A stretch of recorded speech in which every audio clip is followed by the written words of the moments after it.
Welcome back to I've Got Something to Tell You with Taylor and Colleen. I was looking at the camera again. I saw you. I'm like, I'm over here. You're like, hello. And I was looking at myself. Come on. I need to get it together. It's okay. Anyway. You look really pretty today. You look really pretty today, too. We purposely, put some makeup on and stuff. I showered. Well, you have plans after this. Yeah. I just did because I'm like, my outfit wouldn't indicate that, but I love your outfit. I'm just wearing a hoodie and sweatpants. It's cute. It's Saturday. But yeah, so we're on episode 13. No. It's gonna be so exciting when we get to 20. And I know, it's crazy. Going up. I feel like we got to already. She's starting already.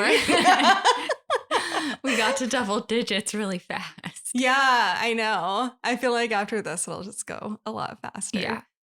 Because I also feel like in the beginning, too, we were every time we met, we were figuring out something different and something wasn't working. And now it's we just get right into it. So we're professionals. We are professionals as we sit here with your books. Our janky ass setup.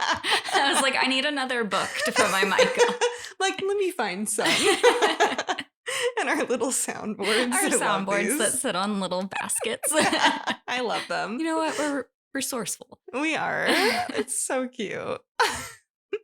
Anyway, you said you had a story that you wanted to start out with. It's not really a story, but I saw on TikTok that there's this trend of best friends getting married. Really? Have you seen it? No. And I guess most of them are in Austin, Texas, and they do a Dolly Parton theme, but I don't feel like that's for us. So I emailed Hanny's. To see if we can get married in their basement. Oh my God, that would be so fun. They have not responded yet. I love that. You'd be like, remember me? You let me in the cage. I was like, she needs to go in there too. Now I want to look that up. That sounds so cute. It's really cute, but I feel like, we need to make it official. We do. We already know we're besties, but we have matching tattoos. Yeah, it's going to be on paper. Mm-hmm. Best friends forever. Yeah, I think my email just said, I want to marry my best friend. Is your basement available? What if they're expecting it to be a real wedding? I You're like, I don't know how to respond to this. We're just gonna politely ignore that one. The dolls are the ones in the audience. Yeah. Oh my God, we could have one of them officiate us. Yeah, the headless one. That one's not haunted. Well, I mean, for the pics. For the pictures. Yeah. Well, I love that idea. Yeah. I'm gonna need to look that up. It's really cute. The girls always wear the ones that I keep seeing again, I think they're in Austin. It looks like it happens in Austin, Texas. They started the trend probably. Yeah. But they're super cute. They wear cowgirl outfits and stuff. Oh, cute. So we could dress as ghouls. Yeah. Okay. I definitely want to stay on theme. Yeah. We'll look creepy. Mm-hmm. Maybe zombies. Zombies would be cool. I was trying to think of if you could be any type of cryptid, what would you be? Oh, I don't know. Hard. Or we could dress like the dolls, but creepy. Yeah. There's just a picture of I feel like one of our heads are just hidden in between. Yeah. Where's the real people? Find them. I love that. Yeah. Well, I love that idea. Let me know if they email you back. I'll keep you posted. I'll follow up with them. I'll send a gentle reminder. To whom? Wait, how do they usually start it? To whom it may concern. To whom it may concern. I'll start it off as, listen here. Listen here, I emailed you and you didn't email back. Yeah. It'd be good publicity for the dolls told me you got the email. The dolls told me telepathically. The dolls said they want to do it. I think you formed a connection with the dolls that night when you were let in the cage. It was really unexpected too, because I was so scared of them, but I felt because that was the first time I cried, because I kept making eye contact with one in particular, no, without even trying, but anytime I looked over my shoulder, it was that one. Over your shoulder. You're like, oh, I was looking at me. It increasingly gets closer. It's on the cage. No. That'd be so creepy. I do remember the first time I went there, they like have to have them specific, like, because the eye contact is like It's real. weird, It's right? weird. It is weird. Like, Yeah. it feels like they're looking right at you, because I'd keep like kind of like. And it's like, no matter how much you try not to, like, you could be looking at the ground and you just know you're actually making eye contact with one of them. They're like burning a hole through your head. Yeah. You're like, something's looking at me. She did say when we were in the basement with that one lady, she did say that the dolls, they don't mind like moving or touching the dolls as much as that doorway. Like, you don't touch that doorway. Weird. Yeah. Wait, did they say anything happened in the doorway? Like when they go through it, or? I don't remember. She just made it sound like that.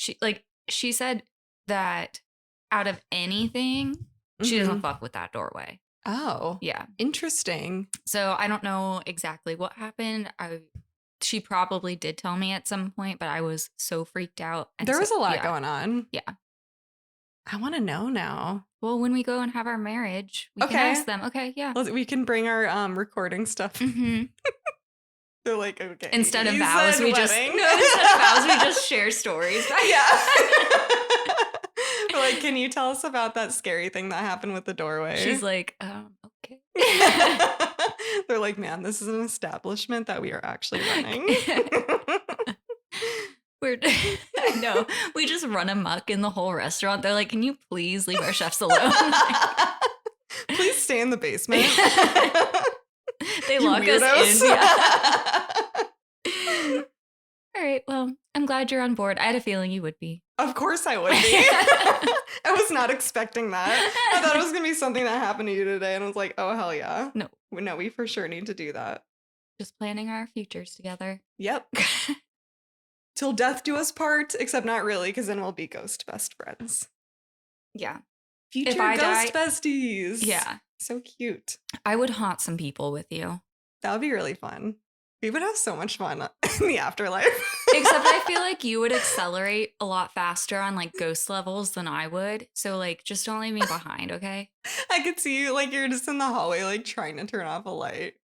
You're over there on like level 1,000. You're like Bell Witch level, and I'm over. I'm possessing people. Yeah. Taking it to another level. And I'm just like, you're hiding behind a door. Yeah. No, honestly, if anything, I'll just be your hype woman. Like, I don't need the skills. You can take all the skills. You're like, woo. I'm like, hyping me up. I get a little flag. It's like, you just see it moving. That's your version of scaring someone, is you're just hyping me up, though. Yeah. It got really dark in here. It did really get dark. That's okay. Yeah, it's fine. I feel like the video light didn't really change. Yeah. So are you ready to get into our stories? Super ready. Oh, flashlights are by you. Peter's gonna get scared. It's like boom. Just imagine I have a flashlight. Like the police. Just kidding. Get her. We don't need them. It's okay, Petey. We have ring lights. That's true. So, Colleen, I've got something to tell you. And so, my story's a little different today. Okay. It's more of a modern day haunting, and it's documented on YouTube. So, have you ever heard of Garrett Watts? No. Oh, okay. So, he's a YouTuber, and I actually came across his video because I like watching like ghost hunting videos. A weirdo, but well, he has a following, so you're not alone. Yeah. But so like I came across a video and the title was I bought a haunted apartment, and I was instantly like, click. I feel like we're going down okay. We'll be fine. Okay. And so I kind of want to start by saying like, so his channel, it's not like one of those like ghost hunting channels, like going to haunted places. It's nothing like that. It's You're not trying to trick me into doing Dear David again, are you? No. Okay. He's like he does other content, but he's a pretty big creator. But he does have like a love for like all things like Halloween, spooky. Mm-hmm. So I find his like reactions genuine, and I find his videos genuine because he doesn't really do them. And also, well, I mean, he does more now because I think a lot of people really liked that like spooky stuff. Okay. But just to say, like, so he's done a haunted place before and it wasn't haunted, and he was straight up about it. He's like, this place wasn't haunted. Okay, We so- didn't capture anything. Like, Okay. so just putting that out there because I get it. There's tons of fake people that do things for views now, and so just saying, I find him very genuine. Okay. Well, the last one you tried to make me feel safe by saying it was fake. So if he believes that this is real, huh? Yeah. But also, well, Cool. that one was a lot. Yeah. But so yeah, he starts out by explaining where his love for the paranormal, scary movies, basically all things spooky came from. He says that I've had so many actual tangible paranormal experiences my entire life to the point that I don't even have the option of not believing in ghosts.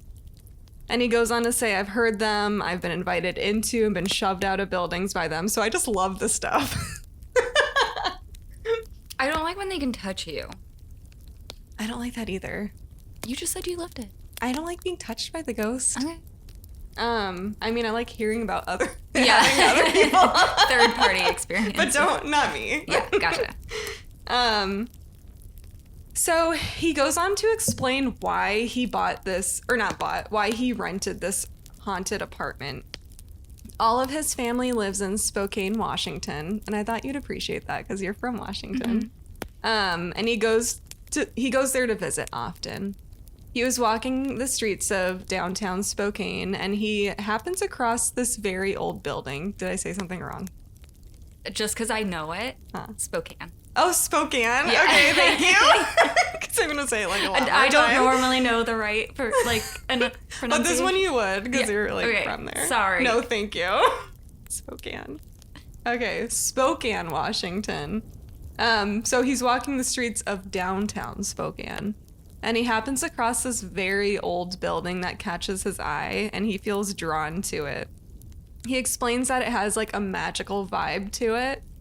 And before he knew it, he was just walking towards it with the thought, you need to enter that building immediately. The entrance of the apartment is propped open with a brick, so he's able to get in just for a look. And he says upon entering, he felt like he was knocked to his feet.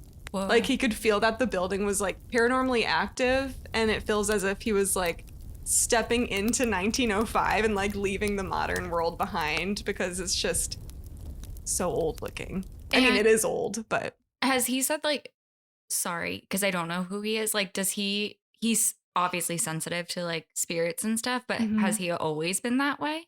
yeah, like from watching his videos now, he mentions it like a little bit. He like never gets too into it, but he kind of brings up certain experiences, Okay. and I think he's like aware of it. Yeah. It just seems like that reaction was really strong. So I was just curious if like it was something he's always been like sensitive to, you know? It sounds like it, because when he was saying that since childhood he's had paranormal experiences, I think like to have those experiences, you kind of have to be. Yeah. Oh, duh. Did I miss that? Sorry. No, it's okay, because I feel like those can kind of be like two different things. But so that was a good question. There's also a video where he talks about one experience where he's like on an airplane and he gets this like urge to tell one of the passengers next to him something about, I can't remember exactly, but it's about someone that passed away. And Oh, they're like, wow. oh my God, like it was like a really personal encounter. I feel like that happens on Long Island Medium. Yeah. Words today are just kind of hard. But yeah, like I feel like I don't know. Did you ever watch that show? Yeah. Okay. I was like, if you think it's dumb, I'll pretend I think it is too. No, I love that show. But I feel like she would like stop people in like the grocery store and her kids would be like, oh my God, mom, like stop. Yeah. And I think those things just come through randomly, like, because it comes through like your conscience and it's like an urge to like tell this person this and like bring them comfort or whatever. Yeah. So he'll like briefly mention stuff like that, but he's not like super like, I talked to dead people and blah, blah, blah. But anyway, so he said it was like stepping into 1905. The stairs were creaky. The temperature dropped. It was like the smell of like The way he explains it kind of reminds me of that like antique-y, musty smell, which didn't Mm-hmm. we say we liked that smell? I do. I like Yeah. that smell. Yeah. I like it too. Um, so as soon as he was about to explore, he heard something like above him on the second floor and he left because he didn't want to get in trouble for being Mhm. there. So he was like obsessed with that building. Anytime he was in town, he'd go for a stroll just to look at it and admire it. Oh. The building was always locked. He sent tons of emails to the landlord asking if there was ever a unit available he was interested. I love the persistency. I know. And he's like, you need to watch one of his videos because he's so funny Okay. too. And I feel like that's what makes it a little less scary is because like he's funny and his best friend goes with him and they have this really funny dynamic. So It's not the unsolved. It's not the BuzzFeed Unsolved guy. no, Okay. but I love them too. So 5 years later, he finally gets a call. And the phone conversation is weird. And he got his permission to record it and like put it on YouTube. Okay, sir, can you hang on? Can you hang on 1 second? I'm so sorry about this. Just getting set up here. So, there's an apartment available in the building now. Yes. Okay, that's great. A couple questions. When can I actually sort of like get in the place just to, see it? Because, dude, I'm taking the place. Like, no matter what, I'm gonna take it. Good. Anytime.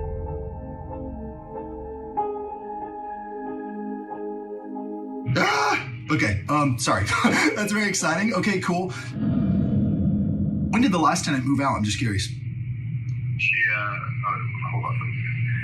She was, but we got the place cleaned up and ready to go. Okay. You have the parking What? spot and the basement storage locker. Oh, interesting. Okay. How big is it? Is it just like a little broom closet sort of storage unit, or is it spacey? Like, what can I keep in there? Sort of. That's my question. It'll fit stuff, but I don't go down there much. I don't know if you're a believer in the bad juju, but yeah. That is really interesting. By the way, I totally believe in that stuff. So if it has a weird feeling, I totally understand it. I don't know, like what's kind of freaked you out about it? Did you hear just something fall over when you were down there? It just gives you a weird feeling?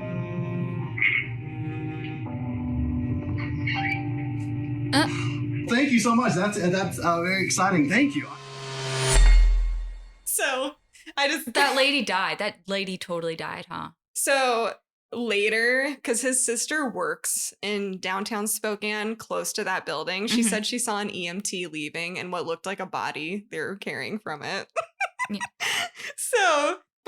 So he was very like, didn't want to answer questions, Yeah. it seemed like. So that was interesting. So him and his best friend Andrew are going to take a road trip from LA to Washington to check out his new apartment building. But before we get into that, I want to go over a little bit of the history of Spokane and like Cool. So the first settlers to arrive were in 1810.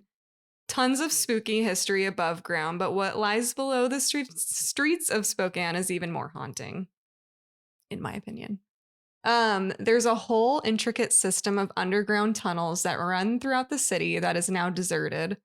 The tunnels lead all throughout the city and to the railroad station, assuming it's for transporting goods or materials, or I think they said something about steam.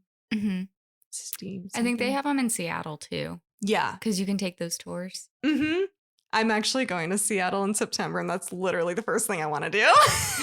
I'll be there briefly in like a few weeks Ooh. before we leave for Alaska, but You I don't should. think I'll have time to do a tour. Oh. I know. Well, we'll plan another group trip and Yeah, we'll don't go. go without me. Well, you can Mhm. come. Yeah, I'll Book go. your ticket. Okay, I'll go in your suitcase. So at some point there was also allegedly illegal activities going down there, as well as, well, from what I read, it sounded like regarding making moonshine, which I guess at that time was illegal. But then there was also said to be like secret speakeasies, brothels, and opium dens. So I mean, Oh. I'm sure there's other illegal activity Yeah. besides moonshine going on down there. And during the 19th century, a lot of Chinese immigrants were wanting to come to Spokane by the prospect of work and a better life. They were faced with racism and were forced to live in a very small part of town that was named Spokane's Lost Chinatown. This area got extremely crowded and was a hazard zone for floods, so eventually they had to live in the tunnels below the city. Unfortunately, living in these conditions caused them to live in difficult and dangerous conditions, and they suffered illness, injury, and even death just to the living conditions. So, already pretty dark history there. And so keep in mind the tunnels when I tell this story. Okay. So back to Garrett and Andrew. They arrive at the apartment building, and as soon as they walk in, immediate eerie vibes. Complete silence, almost like nobody even lives in the building. And I feel like you can get that even from just watching the video. It's like, where are all the people like renting these rooms? They begin exploring the room. And by the way, so when they go to the room, it's like the key's not opening the door, and they're kind of like, am I in the wrong place? Like, it's jammed. And then they finally get in, and the place has all this furniture. And they're like, is someone still living here? And I think that's when they kind of make the connection that this is the lady that probably passed away, all of her stuff still. And they go to turn around, and the door won't open. No. Like, it's like jammed. It's so funny, but it's also terrifying. That's terrifying. Yeah. So they first walk in, and then to the left is the main bedroom, and they catch the ceiling fan lamp like swaying by itself, like immediately. And they're on the very top floor, so it's like it's not like somebody's walking. Yeah. So kind of weird already. They then check out what to me would be the creepiest part of the apartment building, the basement. And most basements in the downtown area were connected to the tunnels that we just talked about. The dude told him not to go in the basement. I know. He's like, bad juju. And he's like, I'm going. He's like, I'm for sure going. So most of the basements were connected to the tunnels, so they go on like forever. Okay. And keeping in mind it's from like the 1800s, the walls are they're like these old stone walls, like cobblestone-y looking. And they're like archways. There's tons of random rooms, hallways, and then items that look like they're actually like from that time period. And there's also like what looks like rooms or hallways, but someone like patched them up. Oh, okay. Which is like creepy to me. That's super creepy. Yeah, I don't like that. So anyway, it could go on forever. They get lost walking around, and they almost hear like a moaning sound, which is like, ew. And they like immediately get creeped out. And they have like an EMF detector, and it starts going crazy. And then they just take off. What did they expect? The dude told you not to go down there. There are bad things that happen. And I feel like it'd be the same thing if you and I went somewhere. It's just like their reactions. Like one of them will be like, whoa. And you're like, what? Like just end up scaring each other. I just imagine like, sorry, this is such a stupid thought that just came through my mind. But like people keep warning them not to go in the basement. They go down there. It's like filled with candy or something. Like, and they're just like amazing. Yeah. It's like, no, what did you think was going to happen? You were definitely going to get spooked. Yeah. Dumbasses. So when they get back to the room, the door is left slightly open. He goes back in his footage, and they show this in the video to see if he left it open. He didn't. And that door, like I said earlier, hard to open. Yeah. So they look around for a while, and they end up going back to their Airbnb that they have, and his sister ends up calling him. She knows he's already in town since he got the apartment, and she owns a beauty salon in downtown Spokane, like I was saying. And like she knows he likes the scary stuff. She knows he's doing like the investigation or whatever. And she was like, we've been having like weird shit going on in our beauty salon. So can you like stay an extra few days and like see what you capture after hours? And A haunted beauty salon kind of sounds cool, though. I know. It's actually super cute Just too some in really the video. fabulous ghosts. Yeah. They just want their nails done. Yeah. So their Airbnb was only till like that day. And they're like, well, I have an apartment to stay in. Oh my God. So, they agree, and both of them can stay, and they go back to the haunted apartment at 2:45 in the morning. Probably the worst time to go back to it. 15 minutes before ghosty time, right? Mm-hmm. What is it? The Not witching ghosty. hour. Yeah. Ghosty time. Ghosty time. Ghosty time Sorry. sounds cuter. Immediately upon walking in, they're hearing tapping on the walls. The creepiest thing to me about these videos is their camera. So Andrew's like a camera guy, and he Okay. has the audio in his ear. He immediately starts picking up like facial recognition in No. places that people aren't standing, and they show it because they can put the iPhone on it, and it is scary. Yeah. Ugh, it gave me goosebumps just Yeah, thinking that gave about me it. spine chills. Yeah. They catch like an orb on camera because there's like a little attic in the bathroom, and they go to look, and he hears something by the door, and he immediately turns the camera, and you Mhm. see like an orb going up. Oh. And then they 100% capture like voices on the audio. What are the voices saying? I don't remember at this point. But there's more. Yeah, there's Okay. more that I actually Sorry, I'll shut up. No, that's okay. Because I feel like one of their main things they capture a lot, I feel like, is audio. And Mhm. like they don't have like actual ghost hunting equipment except for like the EMF thing. So I feel like the audio is almost like the creepiest to me. Mhm. So yeah, and you can watch all of that on his video. It's a pretty long video. Now I want to get into his sister Marianne's 121-year-old beauty salon. As his sister is showing him how to lock up the shop, because they're gonna be there at night. Mhm. And it's just him, his sister, Andrew, and his niece there at the time. One of the doors creaks open on its own. What did the niece do to deserve having to be a part of this? They're gonna leave. Okay. She's just with her mom. Okay. They're just shocked since it's like an actual business. They're like, you have to have to shut it down correctly. Gotcha. Okay. I So- thought they were just like, come on, Annie. Like, The girl's like, nah. So yeah, she's like showing him all the things, like turn off the lights, where to lock the Yeah. doors, blah blah blah. One of the doors creaks open on its own, like while they're filming, and they're like, "What the heck?" And his sister is like, "That happens all the time." So the reason, okay, so they're getting like weird stuff happening at this beauty salon all the time. Because I forgot to say why they're actually going there and why she was freaked out. Mhm. So they'll have like lights flickering all the time, like the doors and stuff. But then like the weirdest thing was like, those rolly carts that you keep like beauty products on. Mhm. It just like disappeared. What? And she's the owner. So she's like the first to leave, the first to come in. She has a key. And they have a basement in their salon. And she was like trying to find something like makeshift so she could like make it work. It was in the basement, which is like, how? And I have like two theories. Okay. Like one being a ghost, and two, like, what if there's like someone living in the basements? Okay. Well, I was just gonna say somebody put it down there and forgot, but because she was the last to leave.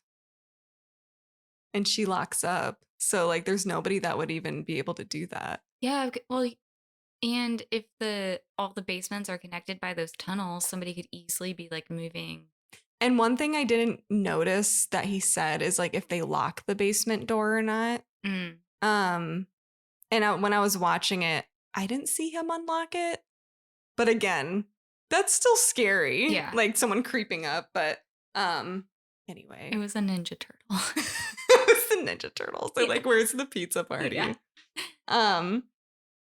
So moments after that, they when she's showing them how to lock up, a picture just falls off the wall and like startles all of them.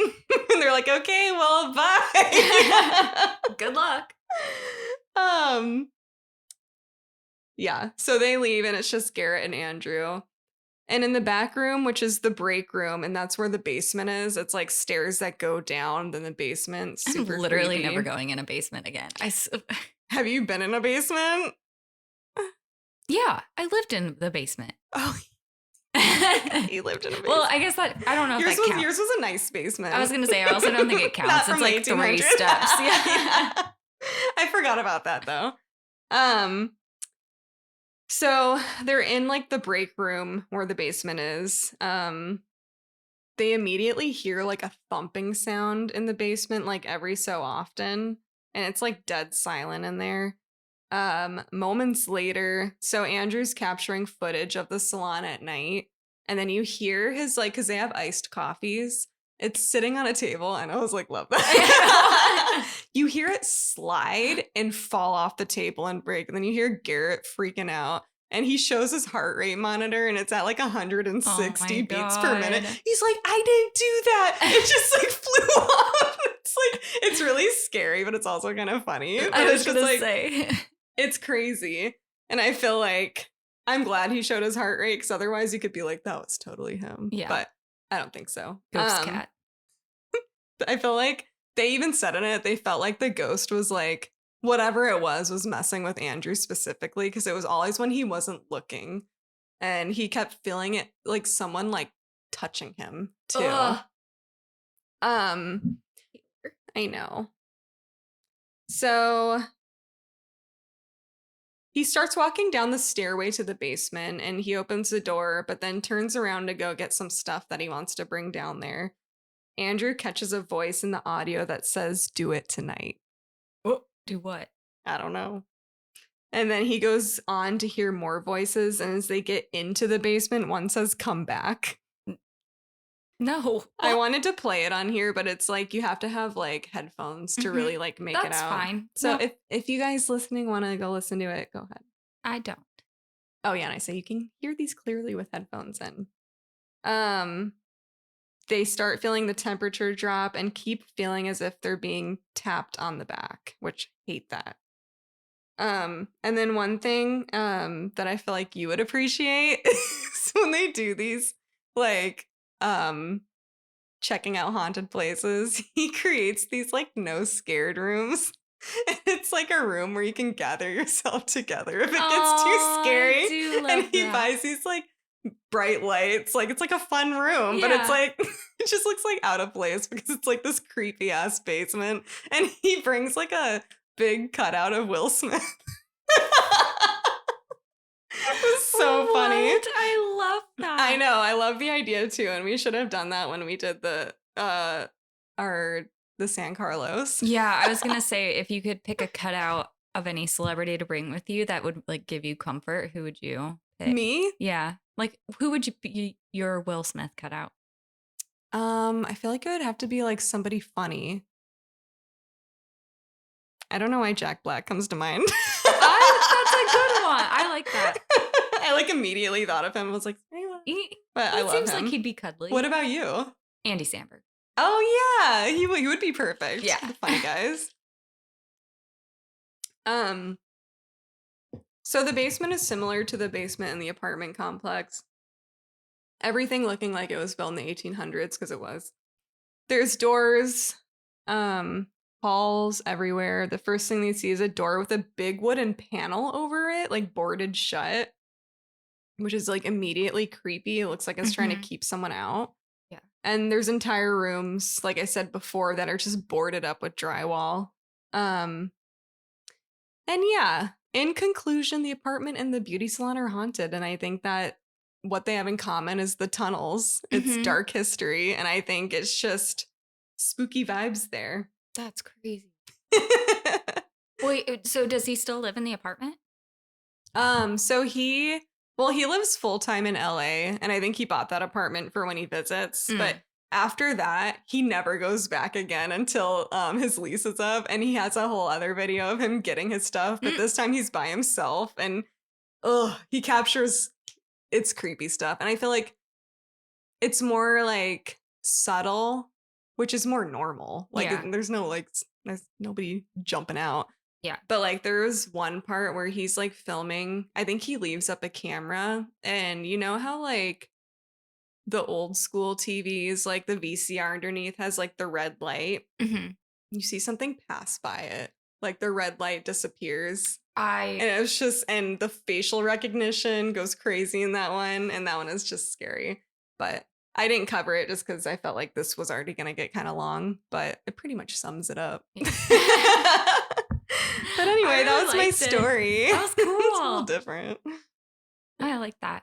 Again, I do think a haunted beauty salon would be kind of cool, but well, actually, I take it back because if the ghosts start getting too brave and then they like take cutting or coloring your hair into their hands, like They switch out the dye so you end up with Yeah. like bright green hair. Yeah. That would be a dick move. exactly. Do you want to take a break before we get into your Let's story? take a little break. Okay. We're back from our break. Back from our break. Got some snacks. Okay, so I've got something to tell you. Yay. And with this being episode 13, Mm-hmm. 13's my favorite number. So I thought I would do my favorite serial killer, Oh, yeah. BTK. Oh, okay, yeah. I remember because I wanted to know what that one Mhm. was. I'm excited. Okay, so it's a long one, but it's worth it. I'm ready. Okay. So, like I said, I'm warning you, it's freaking dark, but I think you're going to like it. Heck yeah. Okay, so let's start off a little bit about Dennis Rader, who, no surprise, that's who BTK is. There's no twists and turns. This is him. Okay. No spoilers. Yeah. Well, no spoilers. It's just, Yeah. it's the truth right off the top. Mm-hmm. So Dennis Lynn Rader was born on March 9th, 1945 in Pittsburgh, Kansas. However, he grew up in Wichita, Kansas. Mm-hmm. So Wichita is where this all goes down. Now, normally, serial killers tend to have like some sort of like creepy past, but everything that I was reading, he didn't really have like anything crazy happen to him. Like there was no like reports of abuse or like anything like that. He had a pretty normal life or childhood, and then he also grew up in a really religious home. But again, just because it wasn't reported didn't mean it didn't happen. True. But, however, despite having a pretty normal family life and home life, Dennis was far from normal. He, at a young age, began harboring disturbing fantasies. He admitted to being fascinated by the idea of domination and control, and he'd often imagine scenarios in which he tied people up and rendered them completely powerless. So originally, these fantasies were kind of like just thoughts, but they quickly became like an obsession for him. So it would be like weird if you're like, kid like mentioned something one time, never brought it up again. He brought it up sometimes. Yeah. So he was like a kid when he He was was a pregnant? kid when he started having these fantasies. I did say that normally serial killers have some sort of like abuse or something. He does have one of the McDonald triad things, and it is animal cruelty. Oh. Yeah, Okay. the worst, in my opinion. Yeah. So he would capture small animals like dogs and cats and torture or kill them. However, this behavior wasn't just about the violence to inflict on the animals. It was about the pleasure he felt in controlling another living being's life and deciding its death. Mm-hmm.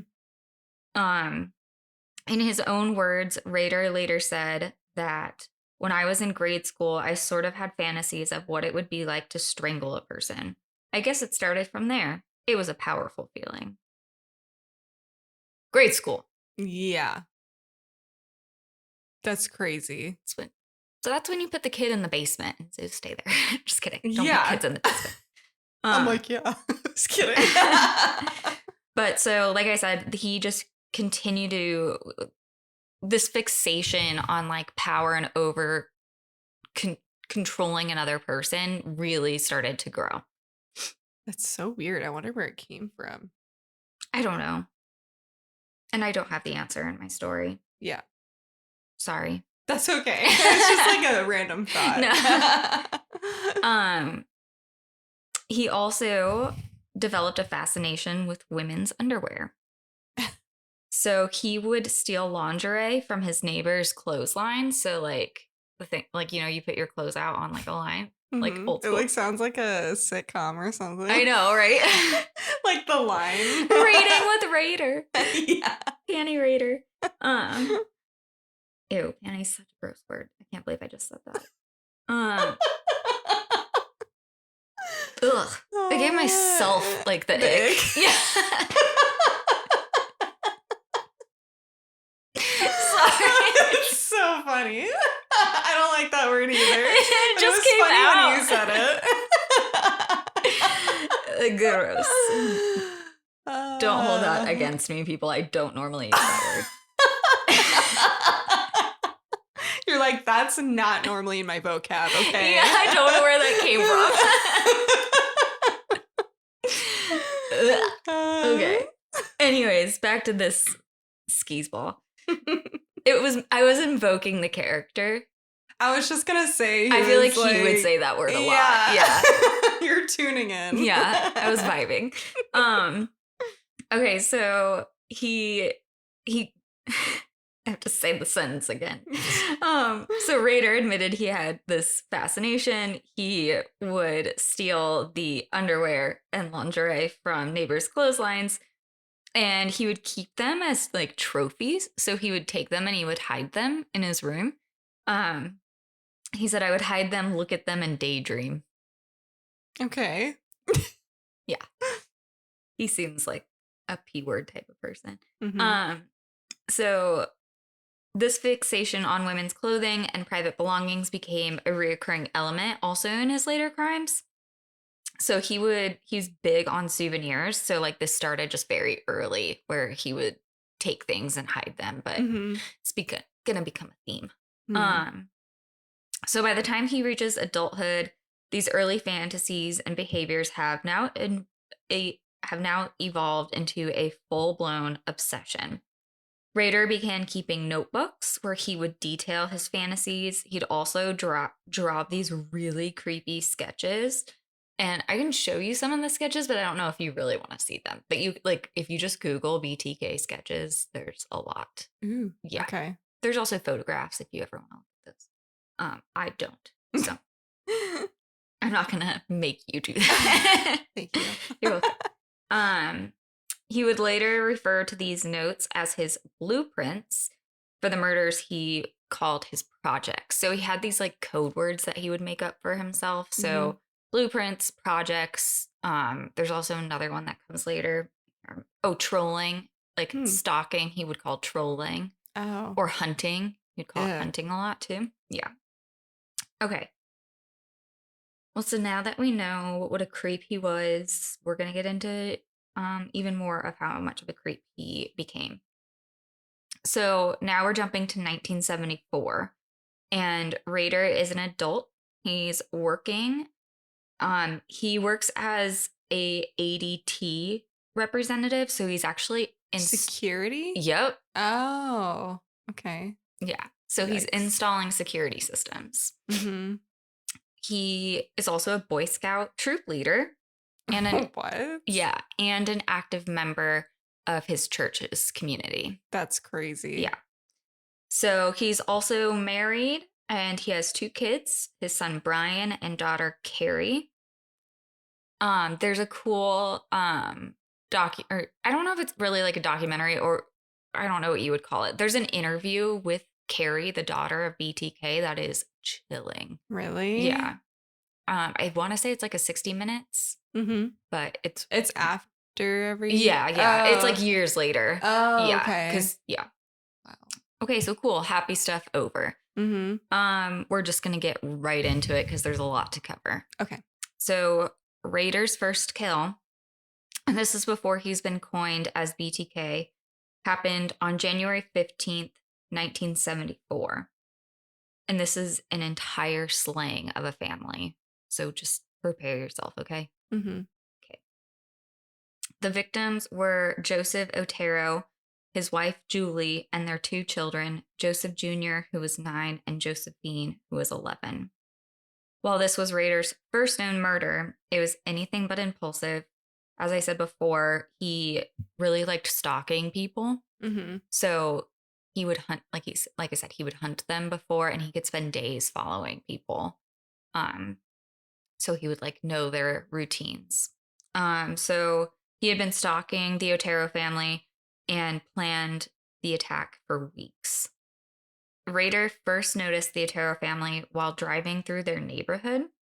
He later admitted that he was particularly drawn to Josephine, the 11-year-old daughter, which I know that sounds like he was never, he never said he was like attracted to her. He was just drawn to her. So I don't know why I was just going to say, I don't know why I'm defending him, but like you're stating the facts that he said. Yeah. But still very creepy. Okay. Sorry. That was really dumb. He's a creep. Yeah. And so that doesn't save him from being a creep. Mm-mm. So she became the focus of his obsession. And so again, he refers to these as projects. So that's when he's going to start planning. Rader would park near the family's home. He'd watch their daily routines, and he would take notes of when the parents left for work and when the children went to school. Mm-hmm. He studied the layout of their house, and he would see which doors and windows might provide easy entry for him. On the morning of the attack, Rader came prepared. Again, he has all these little... Sorry, I'm not supposed to smile. He has all these like little like nicknames for things. So he would bring a hit kit, which is like basically his like Dexter tool like kit.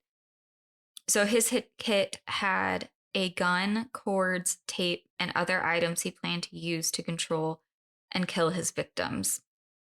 His plan was to break into the house while the parents were out and target Josephine.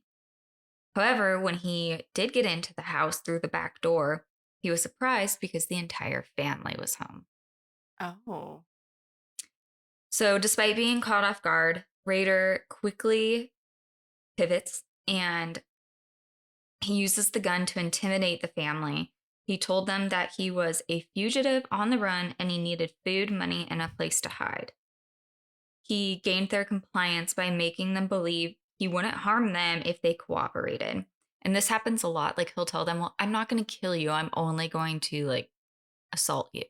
Mm-hmm. And so like, I know that sounds weird, but sometimes that would make people more compliant because they would be like, okay, well, he already, like, he's not going to do the worst thing. Yeah. Like, you know he's what I not mean? Gonna kill me. Yeah. Yeah. So he would make these like promises, like, I won't kill you if you do X. Yeah. Kind of thing. Mm-hmm. Yeah. He said if they did what he said, that he wouldn't hurt anybody. He later says this was obviously a lie, that he was there to kill them. Yeah. Yeah. Ugh. So once he had the family under control, Rader forced them into separate rooms. He bound Joseph and Julie first, tying their wrists and ankles with cords he had brought. Joseph Jr. and Josephine were also tied up, and Rader moved methodically throughout the house, ensuring each victim was completely restrained. He used gags to silence them and tightened the bindings to the point of causing pain. Like if they said, like he would ask, like, is it tight enough? And they'd be like, yeah. And if they didn't like start crying or like showing physical pain, he'd tighten it even more. He admits later, again, this heightened his sense of power. He just really wanted to like dominate people. Yeah. Okay. Again, warning you, we are going to get graphic. These are difficult ones to hear, especially because it involves children. So warning, warning, warning. Rader began by strangling Joseph Otero in front of his wife and children. He used a cord to cut off his air supply. He later said that Joseph fought back, trying to loosen the cord with his teeth, but Rader overpowered him. Next, he turns his attention to Julie, the wife, and she's begging for the lives of her children. Rader ignored her pleas and strangled her to death as well in front of her kids. I know. Joseph Jr., who's just 9, 9. 9, sorry. Joseph Jr., who was just 9 years old, was the next to go. Rader placed a plastic bag over the boy's head and secured it with a cord, slowly suffocating him. He later admitted that Joseph Jr. fought the hardest, which frustrated him and caused him to tighten the bindings even more. Finally, Rader turned his attention to Josephine, who was the one But he was like, already obsessed with. He took her to the basement where he had already prepared a noose. He hanged her from a pipe, forcing her to stand on a chair before kicking it away. Rader later confesses that he stayed in the basement for some time after Josephine died. He said he was admiring his work.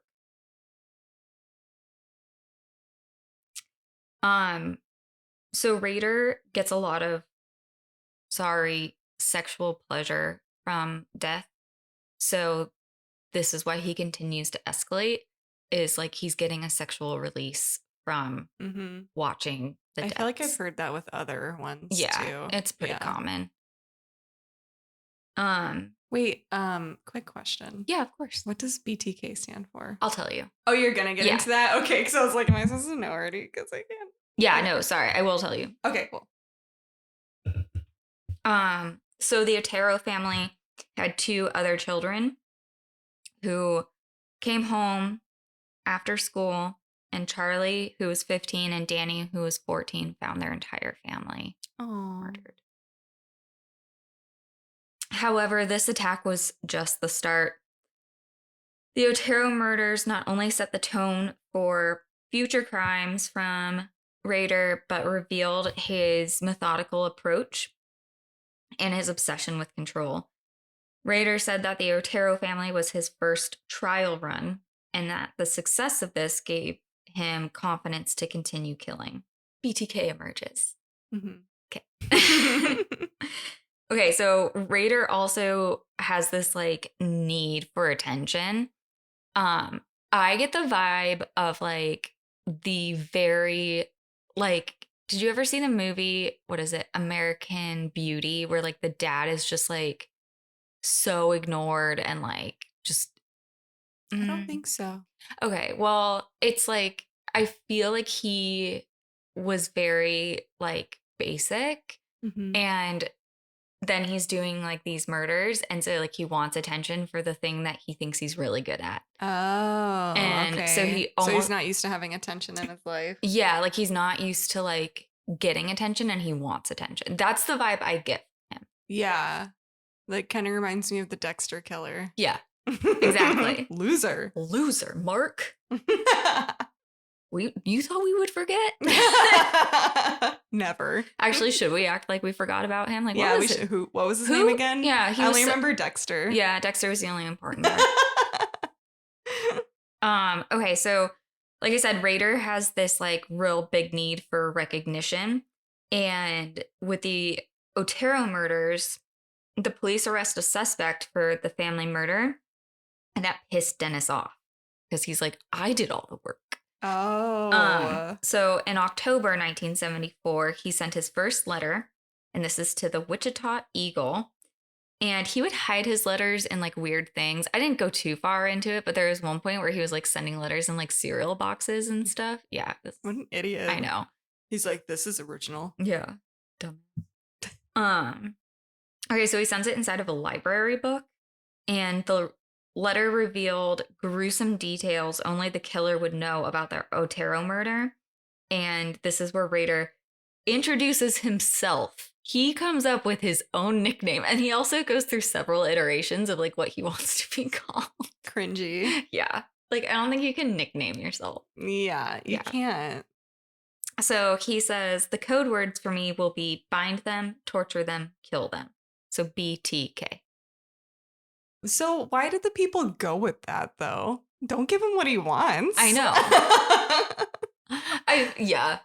I feel like he just kind of like forced it on them. Like, you know, like he would be like, my name. They're like, what else? Well, I guess they didn't know his name either, so they kind of had to go by it. Like, my name's Richard Rader or whatever. And he would just be like, no, my name's Rad. Like, and it would be like, okay, Richard. And then wait, is his name? Hold on. Dennis. Why am I saying Richard?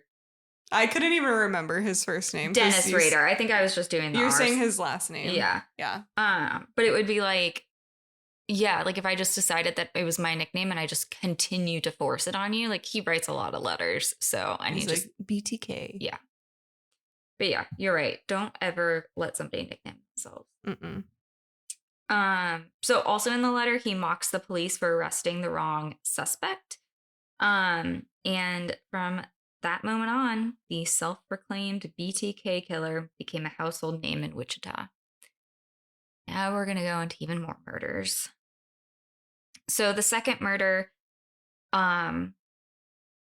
is on April 4th, 1974. It's less than 3 months after the Otero family murders. This time his target was 21-year-old Catherine Bright. She's a young woman that he spotted during one of those hunts, which just essentially is his stalking sessions. Mm-hmm. So during the attack, Rader broke into Catherine's home, hid in one of her closets for hours, waited for her to get home, and he sat in her closet and watched her while she was at home until she went to bed. Jeez. Yeah. Too much time on his hands. Ugh. Does he have a job? Yeah, he in security. ADT. So how does he have all this time? And then he has 2 kids and a wife. His wife is like, "Where are you?" Yeah, like, the fuck is this guy? I feel like they've touched on that on some of like the interviews. I just feel like you don't really. I don't know. I'm out with the guys. Like he would. That's true. Or I'm working overtime, maybe. Yeah. Because it's not like at least this one wasn't in the middle of the day, you know? That's true. And he seemed very like planned. I feel like he like picked certain times. Mm-hmm. Yeah. That seems like he stalked them for a long time though. He did. Too. Yeah. So that's what I'm like. Which like he could do because he was just basically like driving an ADT like truck so he around. did it on work hours. Mhm. Well, I hope he was fired. Just kidding. Performance review. Anyway. Okay, so however, Catherine has a 19-year-old brother and he decided to come over. And so this complicated Rader's plan. However, as we know, he can improvise and he used a gun to scare them both. He forced the siblings into separate rooms and he tied them both up. Rader attempted to strangle Kevin first. Kevin fought back. He managed to loosen his bindings and break free, but in the struggle, Rader shot him in the head. Believing Kevin was dead, Rader turned his attention to Catherine. Catherine also fought fiercely, which I kind of like. Well, yeah, I do like this, but it's still sad. Rader admitted that she was one of the most difficult victims that he had ever encountered. And so frustrated and enraged by her resistance, he stabbed her repeatedly. So she does die from those injuries. However, Kevin survives, and like the amount of people that I have read about that have survived gunshot wounds to the head is insane. Like, don't test it, but like, yeah, insane. So he runs out of the house and he gets help from a neighbor. Kevin does. And while it's great that Kevin survived, Rader kind of gets more confident with this because he's like, well, his plan is to always never leave a witness behind. He's like, but I left a witness behind and the police still can't catch me. Oh. Yeah, like that's the way his mind is working. So we're going into another murder. 3 years later, after Catherine Bright's murder, Dennis Rader struck again. On March 17th, 1977, he targeted Shirley Vianne, a 24-year-old mother of 3. This attack was a little bit more spontaneous. He just happened to be hunting in the area and he came across Shirley's home. And initially, he wasn't even looking for Shirley. He was actually stalking somebody else. But for some reason, like Shirley just stuck out to him. Yeah. And so he decided to kill her. Mm. So he shifts targets. He approached Shirley's home and used his role as the ADT security installation guy as his reason to get into her house. Oh, okay. And so once inside, he pulled out a gun and again intimidated her to following his orders. Mm-hmm. Shirley's 3 young children, ages 4, 6, and 8, were in the house at the time. And once he realized they could interfere with his plans, Rader corralled them into the bathroom. He barricaded the door of the bathroom with furniture. And what's even creepier is in the bathroom, he like gave them blankets and toys to keep them distracted. Ew. I know. So when the kids are locked in the bathroom, he turns his attention back to Shirley. He forces her into her bedroom where he made her undress, tied her hands and feet together. He then strangles her with a cord, and he does this thing where he will start strangling them to like get them almost to die, and then he'll stop. Ugh, I know. I hate him. He's terrifying. Okay. So he's doing this like back and forth strangling thing with her. And then finally he finishes the job and he leaves the house and he leaves the kids in the bathroom, but obviously they get out of the bathroom at some point and they find their mom's body. Oh, Yeah, and they're so so little. young. Again, this kind of gets him more confidence because he's now left more witnesses behind. Mm-hmm. Okay, we're gonna go on to another one. Rader's next known victim was Nancy Fox. She is 25 years old and he had been stalking her for weeks. On December 8th, 1977, he broke into her home while she was at work. Later, he talks about, so when I say later, sorry, I guess not later, like after he gets caught, there's so many interviews with this guy. Yeah. And he talks about like breaking in is one of his favorite things to do. And I feel like we've talked about this with like other cases, but like it's that like level of like intrusion and like your home is supposed to be a safe place for you. So Yeah. they loved the idea of like, I've just made your safe space like unsafe. Yeah. So he talks about that a lot. Like he really enjoyed just the initial break-in feeling, you know? And then he also waited in the closet for when she would get home. So when Nancy gets home, she immediately senses something just didn't feel right. But before she could react to that feeling, Rader confronts her with a gun. He forces her to comply, and he makes her undress and ties her up. Nancy tried to keep calm. She even started talking to Rader, like in conversation. She would ask him, like, you know, what is it that you want? Like, just trying to get some sort of like human element out of him. Yeah. He also says that her composure did make an impression on him, but it wasn't gonna stop him. Yeah. He strangles her with a nylon stocking. And again, he does brings her close to death, stops, brings her close to death, stops. But finally does kill her.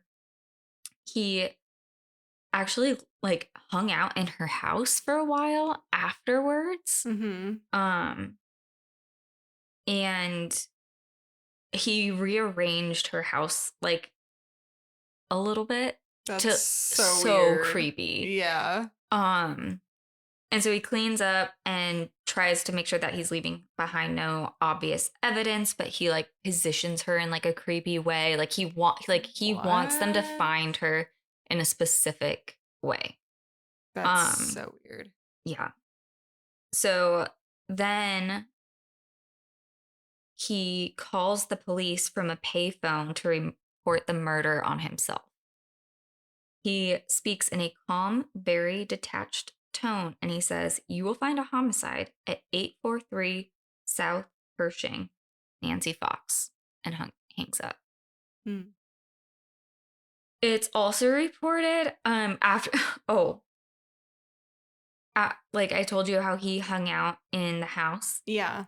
Poured himself a bowl of cereal, Oh my God. which I was like, Psycho. serial killer.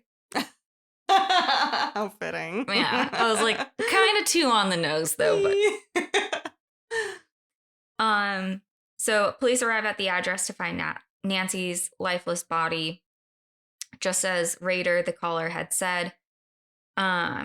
And again, he's just kind of getting more confident, and he's also annoyed. Sounds like it. Yeah, he's also annoyed that he's not getting more attention for this. Like he wants everybody in Wichita to be talking about him. Mm-hmm. So he's just like, pay attention to me. He's basically throwing a temper tantrum. Yeah, it sounds like it.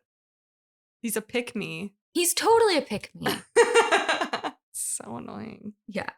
Okay, so now after Nancy's murder, Rader sent another letter, because remember, he sends the original letter giving himself his own nickname. Like a total loser. He sends another letter, this time to Cake TV, which is a local news station, and it includes a poem. He's a poet. And it's called "Oh, Death to Nancy," and it's written in a very like mocking tone, but glorifying his work as the murderer. Mm-hmm. So I'm just going to read a few lines. It says, "Oh, death to Nancy, what is that I can see? Cold icy hands taking hold of me, for death has come, you all can see." It's not even good. Not great. Mm-mm. I know. F. No Edgar Allan Poe. Yeah, you freaking wish. It's not even like where the sidewalk ends level. It's like not even unique. Yeah. Okay. The letter also listed 7 of Rader's victims, including their Otero family, Catherine Bright, Shirley Vianne, and Nancy Fox. He included gruesome details about each murder, proving that he was the real killer. And once again, he writes, taunting the police, "How many do I have to kill before I get my name in the paper or some national attention?" He says the code words are, for me, bind them, torture them, kill them, BTK. He goes, "You see, he added again. They will be on the next victim. 7 down and many more to go. I have a minimum of 13 down, and there are more out there." Just like 13. 13? 13. Oh. I feel like it's embarrassing that he has to like beg the news stations to like cover him to get into the newspaper. Yeah. I feel like the Zodiac did that a little bit too, though. Mm-hmm. I feel like with his letters. Yeah. Again, like I just get the vibes from him that like nobody cares. Yeah. Like they care about the victims, but not this guy. Yeah. I mean the murders are horrific though. Mm-hmm. Okay. So we're gonna get those are the letter that he wrote. That is the letter that he wrote. Mm-hmm. So now we're gonna get into more of his attempted murders. So yay, attempted. Yeah. Good. So more witnesses. Yeah. So in the spring of 1979, Dennis Rader had chosen Anna Williams, who is a 63-year-old widow, as his next target. Rader had been stalking her for weeks, learning her routines and habits, and he was particularly drawn to her because of her independence But she also had a really like a regular routine. So he was like, this will be easy because I know what she does this every day. Yeah. Like there will be no surprises. Mm-hmm. So on the night he planned to murder her, Rader broke into Anna's home while she was out. He waited inside for hours. He had with him his hit kit, which included ropes, bindings, and other tools, including his gun. And he says that this was one that he really fantasized about. Like, he was really excited to kill her. Sorry, these are weird things to say out loud. Well, but you said it, not you. I know, but I'm just saying. Like, no, it just shows how stupid he is. Yeah. So. But Go so ahead. he was like, my plan is coming into fruition. Like, she's super, like, she'll be on time, like, all this Mhm. stuff. However, Anna didn't return home as expected that night. He's like, wait a minute. And he's like, what the fuck? I just imagine him, like, sitting at the table, like, tapping his fingers, like. He's just, like, in the closet still waiting. Yeah. Idiots.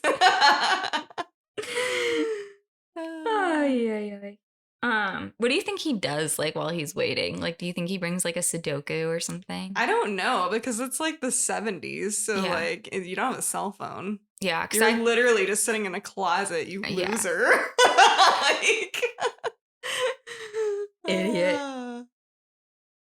Okay, so he waits for hours, but that night, Anna, which I don't know, whichever way you want to say it. That night she decided to stay out later than usual. She was enjoying the night out dancing with friends. She's Heck 63 yeah, and I she's out know. dancing. I was like, Go, hell girl. yeah, Anna. So after waiting for hours, Rader eventually gave up and left. He was frustrated. Again, I feel like he's like throwing a temper tantrum, like stomping his feet as he's leaving. It's like, forget it. Yeah. But so Anna finally gets home and she goes into her bedroom and she finds ropes and bindings that Oh, he forgot his shit? He left everything behind. What an idiot. He forgot the hit I feel like he kit. left it on purpose. Oh, you do? Yeah. I think he Oh, was. because he's too cocky. Yeah, well, I think he left it on purpose because he's like, well, if I'm not going to be able to kill you, I better be able to scare you. Interesting. Do you disagree? You look like you disagree. No, because I feel like, yeah, I mean, he was pretty good at, like, cleaning up after himself, so it would be weird that he left it, but it's just weird in general that you would leave it. Yeah. And now, like, yeah. And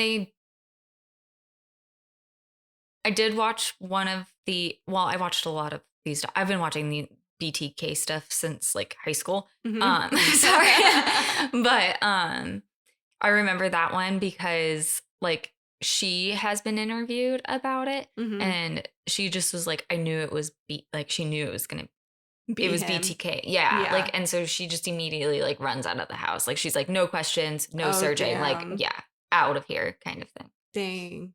Well, yeah, I feel like if I saw, like, ropes and stuff in my house, Yeah, I I'd be mean, like, yeah, natural I'm outta reaction. here. Yeah. As you should. As everybody should. Okay, so this is another incident.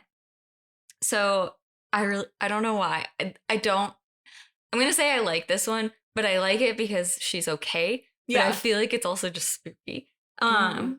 So Rebecca was a young woman and she also lived in Wichita, Kansas.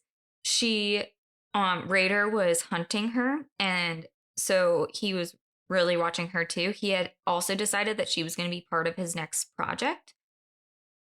But he decides to do something different and he starts leaving things in her mailbox. And one of the things he leaves is a little tiny noose. Mm-hmm. You did not have the reaction I thought you were going to. I was like, that's so fucking creepy. You're like, what the fuck is this? Yeah. The shit out of my mailbox. Tiny noose. Yeah. I feel like that would be so creepy. You don't? No, it would be creepy. Which is weird. Okay. Team Where news did or you get team a not tiny news? news? Yes. I'm going to leave one in your mailbox and see what Okay. your reaction is. Finally going to move out of your walls. Start leaving weird shit around the Mhm. house. These are more murders. So on April 27th, 1985, Rader murdered Maureen Hedge, a 53-year-old widow who lived just down the street from him. He broke into her home, he strangled her, and he actually took her body to the church that he went to, and he posed her in different like bondage BDSM positions and took pictures of her after. Jeez. Yeah. Before he dumped her body in a ditch, he also was really into taking pictures of himself in really creepy positions, and he had a mask that he would wear, and it was like a female mask, and he would like tie himself up and take pictures in the mask. He's like, do me. Loser. But so before he puts her body in the ditch, he himself goes into it, like the grave that he had dug for her, and he takes pictures of himself tied up in the mask. I was like, I hope he gets stuck. That's so embarrassing. I know. What a nerd. But yeah, that's one of his favorite like pastimes, is he loves his mask. If you saw the mask, it's really creepy too. It's like white. I'm sure it is. Yeah. You've seen Mindhunter? No. I don't think so. No. Well, it's in season 2 of Mindhunter too. Oh, okay. Mhm. I'll look it up. Yeah. I forgot how creepy it was, and then I was rewatching it, and I was like, Kyle, it's like the BTK episode. We gotta watch it. It's a BTK episode. And then we watched it, and I was like, I'm not sleeping tonight. Wait, is it really a BTK episode, or did they just use this? No, it is, because it's all based off Oh. of real people. Everybody I on. didn't know that. Yeah. Interesting. Mhm. Except the episode with Son of Sam, I cuss out the TV because I hate Son of Sam. He is the most basic bitch serial killer ever, and I hate that he gets any attention at all. hate I don't know him. who that is, so but I When I would probably feel the same way. Okay, sorry. I'm totally off track, and I know this is a long one, but when I was trying to figure out what my story was going to be, Kyle knows how much I hate Son of Sam, and so does our friend Eric. And so I was like talking to them. I was like, what should I do? What should I do? And they're like, Son of Sam. I'm like, I swear, like the joke has run out. Stop. Like, you Don't bring up that name in this house. how dare you insult me? Sorry, if you like Son of Sam, I hate him. I just think he's boring. He sounds boring. And he's just stupid. Stupid Sam. Hate him. Okay. So that was the death of Maureen Hedge. In 1991, Rader left ADT, and you're not gonna like this one. Oh. Is Peter in here? He's sleeping. Okay. You're not gonna like it. I don't like it. So in 1991, Rader left ADT, and he began working as a compliance officer for the city of Park City, Kansas. And he was a dog catcher. And people around town like knew him and would talk about him. It seemed like everybody had some different type of like experience with him. Yeah. Because I just imagine like Paul Blart. Mall cop. Yeah, but like way worse. Like he was like took his job real serious. Of course he did. Yeah. So they thought it was like weird how like strict, and he would get kind of like petty with people. Like for example, like if your dog pooped or something like that, like he would like threaten to take your dog away. Oh my God. Yeah. It kind of reminds me of that, like, dominating people. Like, he has an authority type title and people still aren't listening to him. And he's like, oh. Don't give these type of people badges. I feel like they love a badge. Oh, for sure. Yeah. He's the worst. So while during this time in 1991, he appeared to go dormant. So he he's still like stalking people, but he's actually not committing any murders. However, there is one murder that's not human that happens during this time. And one of the ladies that he's hunting, he's like, he'll go over to her house a lot. And he keeps telling her how like she needs to get rid of her boyfriend. Like, and like he goes and he keeps saying that he's checking on the dog. Oh. But like during the time he's there, he'll be like, but you really like, you should really get rid of your boyfriend. And so one time she comes home and her dog is missing.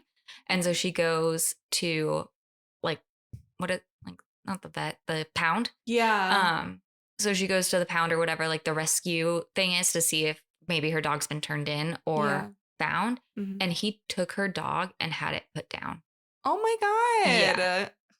Which I don't think I know I could have never killed somebody. If you messed with my dog. Yeah. Oh. Rude. Not just terrible. Like this guy, awful. Literally. Okay, so like I said, while he isn't committing murders, he's still kind of like doing creepy stuff. Yeah. Well, he did. He murdered a dog. Yes. Jerk. Oh, I missed one. So in 1991, he does commit one last murder, but then from 1991 to 2004 is when he goes dormant. So I apologize, but I want to tell you this one because this one's crazy. Okay. Okay, so on the night of January 19th, 1991, this is his last known murder. Rader decided to attack Dolores Davis. And this is like his usual method. He breaks into her home. In this case, he actually threw a concrete block through the window to get God. Yeah, which I was like aggressive. Once inside, he subdued her, he tied her up, and using bindings, he strangled her to death. But you want to know why this one is so crazy? Is that he did this. He was on a Boy Scout camping trip, and he left the camping trip saying he had to go run errands, and he went and murdered this woman and then came back to the camping trip. So at this point, was he like an adult leader or whatever in Boy Scouts or something? 'Cause he's older, right? At this point? Yeah, his son is in Boy Scouts. Oh yeah, duh. He has a wife and kids. I forgot. Okay. Yeah. Sorry, he's like an adult man. Okay. But yeah, and they talk about him that like, because he was a Boy Scout leader, that he was really good at tying knots. Oh, true. Yeah. So those skills. I mean, learn from the best, I guess. So, like I said, after Dolores, this is his last known murder. He goes into like what is called a cooling off period. And this happens sometimes with like serial killers, is like sometimes they'll go into like full like frantic mode where like they lose all sense of like planning, control, that kind of thing.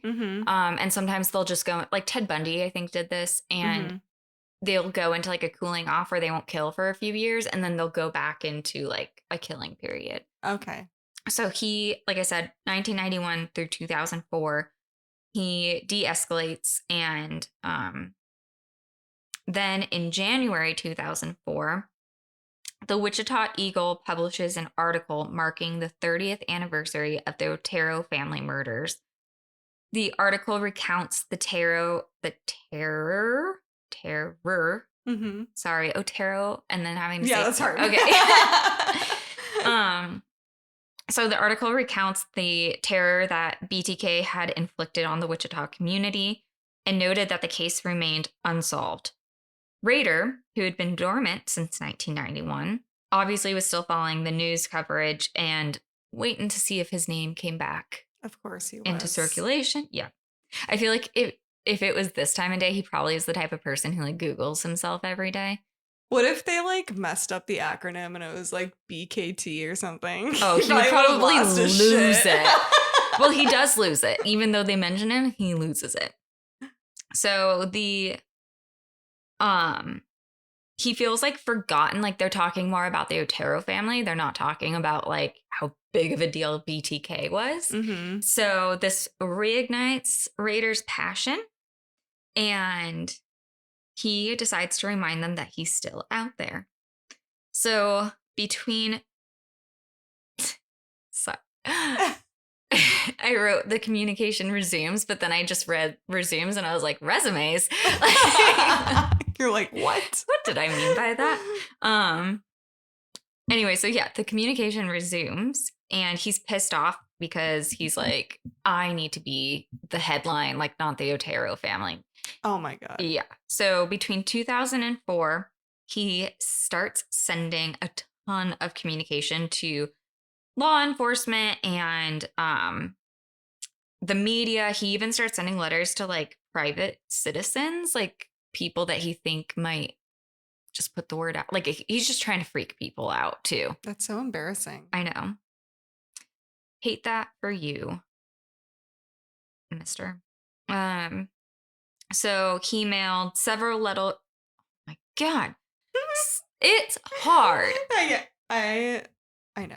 And I need to pick words that are easy to say back to back. So he mailed several letters and packages containing items that were connected to his past murders. Because remember, he's big on trophies. Yeah. So he has a bunch of stuff. Mm-hmm. And also keep in mind that some of the stuff he was just like, they were photocopies of them. He wasn't actually, but like it's creepy that he still has it, you know? Yeah. So he sent Nancy Fox's driver's license. He sent very detailed drawings of his crimes. He sent maybe that's what he sent a word search puzzle. So maybe that's what he was doing while he was in the closets. It must be. He has to be doing something. Twiddling his thumbs. Yeah, but the word search puzzle was supposed to have hidden clues about his identity. Mm-hmm. He sent a lot of like riddles and puzzles, just like really like messing with the minds of the police. I feel like it was very Zodiac-esque. Yeah. Like he thought he was super smart. And then, like I said, he sent more of like the trophies, especially things that they didn't realize were sometimes connected to BTK, and all obviously unsolved murders. Mm-hmm. So, love that he thinks he's smart. Yeah. This is the best part in this whole story. Okay. In early 2005, Rader asks, like I said, he's constantly messaging them or sending letters. He asks the police, can I communicate with a floppy disk without it being traced back to me? Be honest. The police are like, yup. And they're like, yeah, go ahead. Thank God. So they told Rader he could absolutely trust them, and bada bing, they get their guy. What an idiot. He's so stupid. He's so stupid. So stupid. It's my favorite thing ever. So they obviously immediately examine the disc. And there is metadata embedded in the file, and it reveals a name, which is Dennis. So it's like they can see when it was last edited and who it was last edited. It was last edited by, Mm-hmm. and where it was last like used. So they find the name Dennis, and they find Christ Lutheran Church. Oh, wow. They quickly look up a Dennis at Christ Lutheran Church. Dennis Rader comes up. And they got him. And they got him. So once he's identified as a suspect, they move quick. They go into his house. Oh, so they collect evidence. They actually do have a DNA sample. Mm-hmm. Because of the sexual nature of his crimes, they were able to get DNA from the crime scenes. Okay. They also do, and they've done this with other ones. They do like a DNA match where you can do, what is it called? It's like screaming in my head, but I forget the name. But it's basically like you get matched to like somebody in your family. Oh, okay. And so his daughter had just had a medical procedure done, and so they actually connect the DNA from the BTK DNA matches her DNA. Mm-hmm. And so they're like, well, it's in the family. We have Dennis Rader. Like, let's go Yeah. get him. It's crazy. So they have that as now the definitive link that is needed to arrest Rader. When they search his home, they find loads. Loads? That was a gross joke. Oh.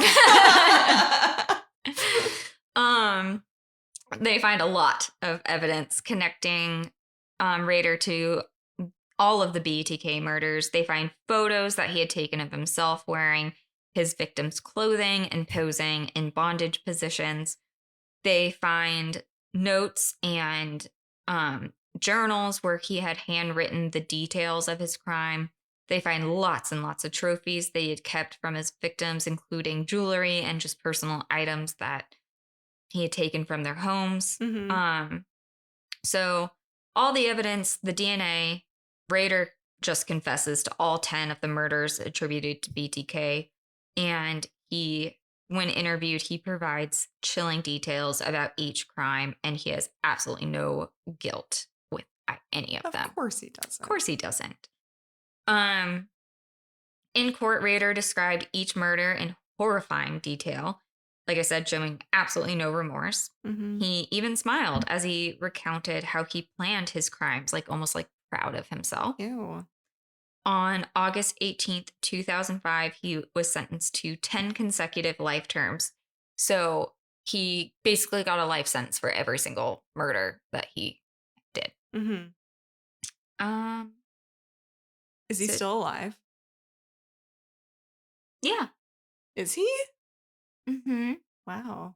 Now they're saying that there are also 2 more unsolved. He's now 78 years old. And that there are also 2 unsolved cases. This was in 2023. But there are 2 unsolved cases that might be attributed to him. Oh, whoa. Yeah, which is weird because like he's like such a narcissist Mm-hmm. that, because I've told you before how like some serial killers will like admit to things that they didn't actually do just to like sound cooler. So it would be weird for him to not admit to that. Yeah. Yeah, so it probably wasn't him. Unless he wasn't proud of them. That's true. You know? Oh, sorry. I heard it too, and I was like, what? It sounds loud. But yeah, so still alive. Probably Wow. still doing interviews. Most likely. Dang, I've never heard that one before. I'm glad you've told it because you've talked about that one like kind of not like a lot, but like, You're like now you can finally shut up about it. Like BTK. Never heard of him. That was crazy. Yeah, did you like it? It was a good one for the 13th episode. Thanks. Had to do it. So if you guys want to send in your stories to us, your scary stories, so we can have like a listeners episode, Colleen. IGSTTY stories@gmail.com. Yes. And then don't forget to rate us on Apple or Spotify or wherever you listen. Rate, follow, subscribe. Also, you can find us on TikTok at IGSTTY pod. Yes. And that's also our Instagram handle. So go say hi. Go say hi. Go watch some videos. Go comment. Be friends with us. Please. Okay. Thank you guys for listening. All right. Later.